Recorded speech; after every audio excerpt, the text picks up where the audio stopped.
Hello friends, welcome to quick learn tutorial series. आज मैं आपके लिए एक बहुत इंपॉर्टेंट सेशन लेकर आई हूँ 8051 माइक्रो कंट्रोलर का, जहाँ पे मैं आपके साथ डिस्कस करूँगी 8051 माइक्रो कंट्रोलर के एमसीक्यू, उनका सॉल्यूशन, उनका एक्सप्लेनेशन। और मैं आपको बता दूं कि 8051 माइक्रो कंट्रोलर की मैंने पूरी सीरीज अपलोड की है।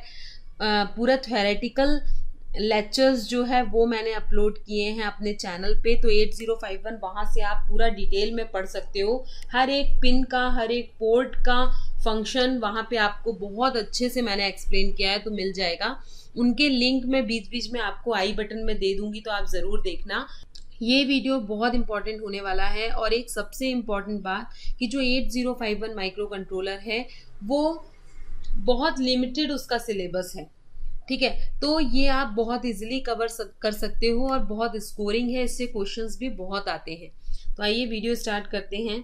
फर्स्ट क्वेश्चन है 8051 micro controller are manufactured by which of the following company. किसने 8051 माइक्रो कंट्रोलर बनाया था? तो एटमेल, फिलिप्स, इंटेल, सबने 8051 माइक्रो कंट्रोलर बनाया है। तो यहाँ पे देखिए all of the mention company, सारी मैन्युफैक्चरर कंपनी के नाम मैंने दिए हैं, तो डी इसका करेक्ट आंसर है।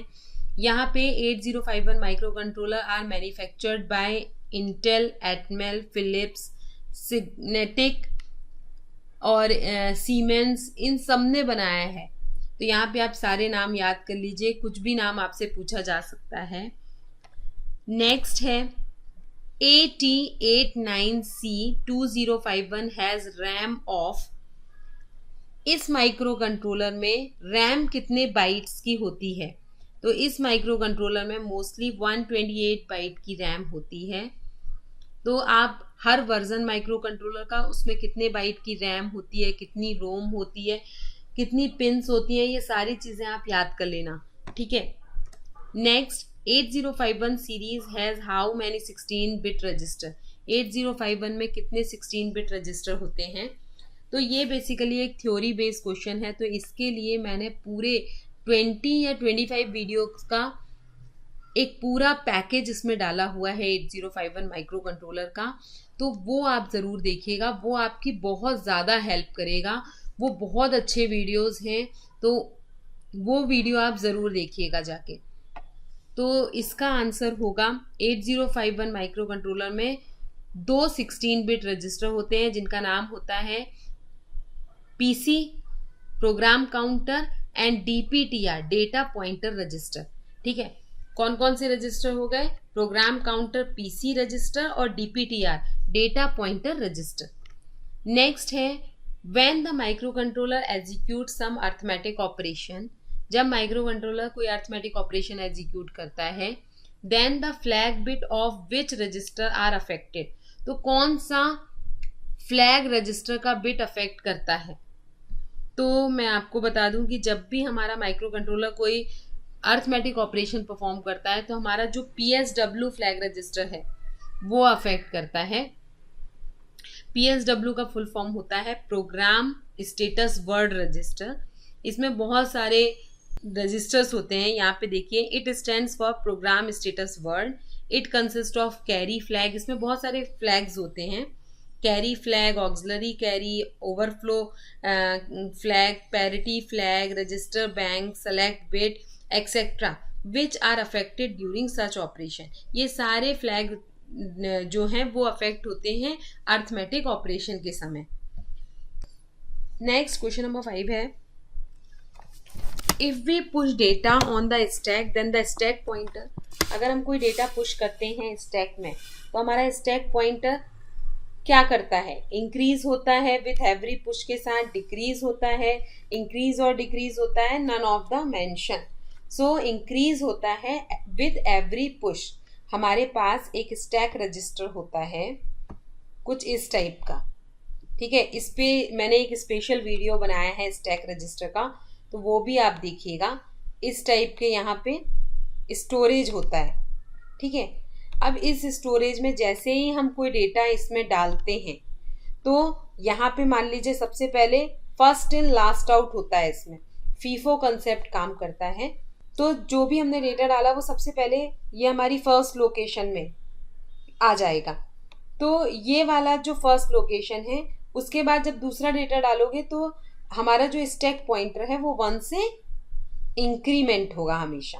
अब ये वाली जो हो जाएगी 0 2 लोकेशन हो जाएगी। तो इंक्रीज विथ एवरी पुश, ये इसका करेक्ट आंसर है। यहाँ पे देखिए, if we push element on to the stack then the stack pointer increase with every push of element. Element मतलब ये जो डेटा हम डाल रहे हैं उनको यहाँ पे एलिमेंट कहा है। जब भी हम कोई डेटा एंटर करते हैं इसमें तो हमारा जो स्टैक पॉइंटर है वो +1 हो जाता है, यानी इंक्रीज होता है। नेक्स्ट क्वेश्चन है, वो on power up 8051 use which RAM location for register R0 to R7। जो हमारा 8051 है, जब हम उसकी पावर ऑन करते हैं तो कौन सी रैम की लोकेशन वो बताता है R0 और R7 के लिए। तो on power up register bank 0 is selected. सबसे पहले हम रजिस्टर बैंक 0 को सेलेक्ट करते हैं, which has memory address from, जिसका मेमोरी एड्रेस होता है 00H से 07H तक। तो ये इसका एड्रेस है 00 से लेकर 07H, जैसे ही पावर अप होता है उसके लिए। नेक्स्ट है, how many byte of bit addressable memory is present in 8051 based micro controller. तो इसका आंसर है आपका 16 byte. 8051 micro controller have 16 byte of bit addressable memory. जो 8051 होता है उसमें 16 बाइट की बिट एड्रेसेबल मेमोरी होती है। नेक्स्ट है, to initialise any port as an output port what value is to be given to it. अगर हमें किसी पोर्ट को आउटपुट पोर्ट की तरह इनिशियलाइज करना है तो हम कौन सी वैल्यू का यूज़ करेंगे, कौन सी वैल्यू उसको दी जाएगी। तो A port is by default as an output port. जो हमारे आउटपुट पोर्ट होते हैं वो बाय डिफॉल्ट आउटपुट पोर्ट की तरह काम करते हैं। हम कोई वैल्यू दे के उसको आउटपुट पोर्ट नहीं बना सकते या उसको इनिशियलाइज नहीं कर सकते। तो A port is by default as an output port, D correct answer है। 9th है, which of the port act as an 16-bit address line for transferring data through it. कौन सा पोर्ट हमारे 16-bit एड्रेस लाइन की तरह use होता है data को ट्रांसफर करने के लिए। तो पोर्ट 0 और पोर्ट 2 हमारे 16-bit एड्रेस लाइन की तरह यूज होते हैं। यहाँ पे देखिए, सी करेक्ट आंसर है। पोर्ट 0 और port 2 are use as a 16-bit address line where port 0 act as a lower bit address line, जहाँ पे port 0 lower bit address line की तरह यूज होता है और port 2 higher bit address line की तरह यूज होता है। ये सारी चीज़ें पढ़ने के लिए मेरे एक बार थ्योरी लेक्चर्स आप ज़रूर पढ़ना, सारे कंसेप्ट आपके वहीं क्लियर हो जाएंगे। नेक्स्ट है, an alternate function of port pin P3.4 in the 8051 is. जो पोर्ट पिन होती है P3.0 उसका क्या फंक्शन है, उसका अल्टरनेट फंक्शन क्या है। तो उसका अल्टरनेट फंक्शन है टाइमर 0 की तरह वो वर्क करता है। यहाँ पे देखिए, वो हमारे टाइमर 0 और टाइमर 1 होते हैं respectively. They can be link to an 16-bit timer और काउंटर। ये हमारे लिंक होते हैं 16-bit टाइमर काउंटर से। तो ये हमारे 10 क्वेश्चंस हैं। होप आपको ये क्वेश्चंस अच्छे लगे होंगे और आपके लिए बहुत यूजफुल होंगे। इनके पीछे लॉजिक क्या है, पूरा माइक्रो कंट्रोलर समझने के लिए मैंने बहुत अच्छे थ्योरी लेक्चर्स इसमें अपलोड किए हैं। हिंदी में भी हैं, इंग्लिश में भी हैं। तो जो भी वर्जन आपको देखना है उस वर्जन को आप इजीली देख सकते हो। उसका लिंक मैं आपको डिस्क्रिप्शन बॉक्स, आई बटन दोनों में दे दूंगी, तो आप ज़रूर चेकआउट करिएगा। Stay continue, keep watching, keep supporting, bye bye.